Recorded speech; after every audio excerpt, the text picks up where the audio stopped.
Hi, friends. If you've been following along in this journey through the Gospel of Mark, I want to note for you that this week we come to a really pivotal point in Mark's narrative. Mark doesn't really have distinct sections of his Gospel, but most New Testament scholars who study Mark see this week's passage as a hinge in the narrative, a place where several things begin to shift for Mark. This week's passage begins at 8:22 and runs through 10:52. And one of the things we miss in the ways we normally read Mark is this narrative flow that he is constructing throughout the story. Usually we read a parable here, a story there, and sort of make meaning of that. But to really see what Mark is doing through the arc of the whole narrative of this gospel, we have to read it from beginning to end, which is what we're doing. So I want you to note as you read it this week and as we hear it in the sermon this week, a few things that are taking place that will help you make sense of what's happening in this narrative, to note these couple of distinct differences that you're going to begin to see. One is that after this passage, things become really serious, really straightforward. Up to this point, we've heard Jesus teaching in very parabolic ways, lots of use of kind of grand metaphor, like we unpacked in the feeding of the 5,000 and the 4,000. Jesus on the boat with the disciples saying, what didn't you understand about the loaves and the fishes and things like that? After this point in the gospel, things get really more direct, more clear. Jesus starts making some very pointed statements about things to the disciples. We also see a shift in who he's teaching. Up to this point, the crowds in Mark's narrative have followed him from everywhere. Mark is very clear in saying they came from every city to find Jesus wherever he was. The crowds begin to disappear, and Jesus spends much more time teaching the disciples alone. We also see some really distinct things happening in this messianic secret that has been occurring over and over again throughout Mark, where people say, you are the Christ and the Messiah, things like that.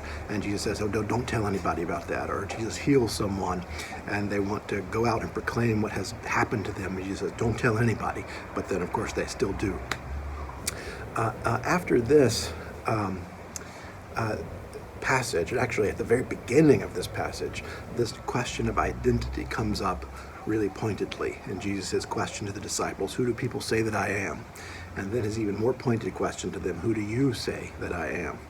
So this notion of Jesus' identity will become central. So notice how that begins to show up after this pivotal hinge point in the gospel narrative. Another thing you'll see coming up that Eugene Boring notes is that this theme of the way, the road, the path, the journey that I've brought up to you many times in the sermons becomes really pronounced from here on out in the gospel narrative. And then a really critical shift, as we've been following some of the scholarship of Elizabeth Malbin around the topography and geography and landscape of Mark. There is a really distinct shift that is going to take place in this week's section of the narrative, where Jesus and the disciples go from Galilee, where everything up to this point has happened, to Jerusalem. And that's a really distinct movement in Mark's gospel.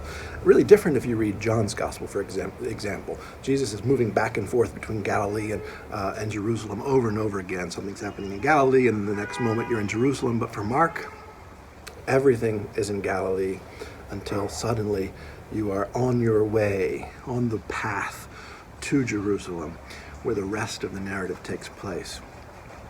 So watch out for those things as we begin to move with Mark in this hinge point this week in the gospel. You're going to see several interesting stories show up that normally you see on specific liturgical days in the year, like Transfiguration.